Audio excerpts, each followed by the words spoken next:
Прошу.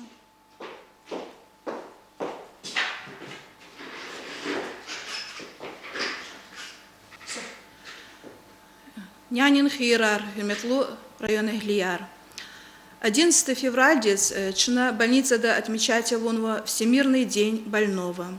Катин темани чиха и яказ посвященные. Талия профилактика авитаминозов. Для начала давайте разберемся, что же такое авитаминоз и что такое гиповитаминоз.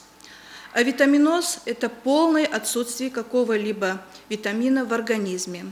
Такое состояние встречается очень редко. А гиповитаминоз – это снижение количества того или иного витамина в организме. То есть образуется его дефицит, и человек испытывает, соответственно, дефицит этого витамина. Очень часто его также называют весенний авитаминоз, когда после долгой зимы организм истощается из-за того, что в рационе отсутствуют свежие фрукты и овощи. Многие думают, что дефицит встречается только у детей, но это, конечно же, не так. В зону риска также входят и пожилые люди, также больные с хроническими заболеваниями органов желудочно-кишечного тракта, также сахарным диабетом больные, тоже в зону риска входят, онкобольные, беременные женщины, родившие женщины в течение первых 2-3 месяцев, а также люди с иммунодефицитом. Причинами гиповитаминоза и авитаминоза являются то есть плохое питание, может быть, отсутствие в рационе свежих овощей и фруктов. А также может быть причиной и длительный прием некоторых медикаментов, антибиотиков, может быть, сульфанидамидных препаратов, противотуберкулезных препаратов и другие хронические заболевания. Как же проявляется, какие проявления есть у этого гиповитаминоза, весеннего гиповитаминоза? Проявляется оно в чувстве усталости, слабости, сонливости, отсутствия аппетита. Могут быть также язвы в ротовой полости, трещины на губах могут быть, кровоточат могут быть десна, может быть сухая шершавая кожа. Если же вовремя не поддержать организм витаминами, то может наступить и авитаминоз, а это, в свою очередь, ведет к необратимым нарушениям. Рассмотрим некоторые более чаще встречающиеся гиповитаминозы.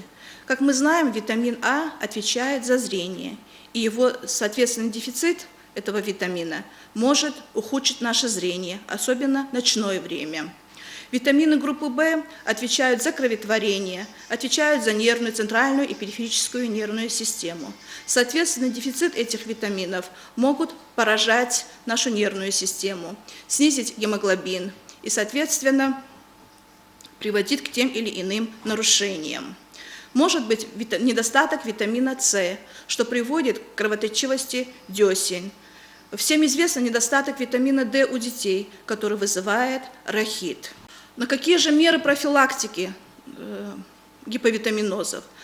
Старайтесь, чтобы в вашем питании продукты были с минимальной степенью технологической обработки. Это не рафинированное подсолнечное масло может быть, это цельное молоко, цельный творог, наше сельское мясо, конечно, тоже богато витаминами. Готовить только нужно на пару или на гриле, избегать длительной термической обработки. Также, особенно в зимнее время, недостаток витаминов нужно восполнять сухофруктами и орехами. Следует помнить, что от любого фрукта, который даже как бы долго он не хранился, пользы больше, чем от сока в пакетиках.